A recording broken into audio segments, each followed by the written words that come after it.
به عنوان یک استقلالی آرزو میکنم که این تیم در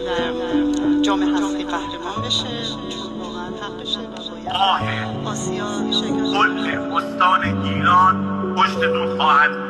مطمئنن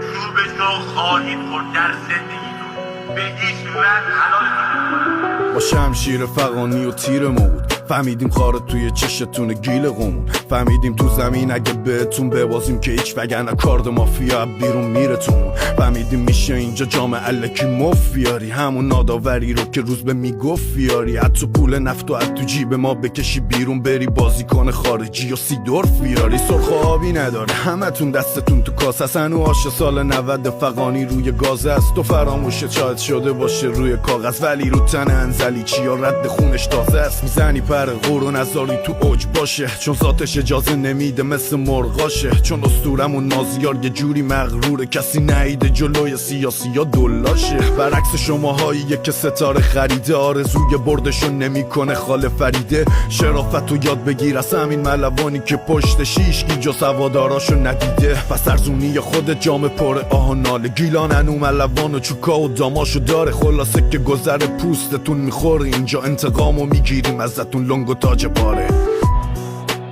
رو بقب با شاهین ثاقبی از همونجا به سمت دروازه یه ضربه سر و توی دروازه توپ سر دقاقله میخوره و 4-1 میشه نتیجه.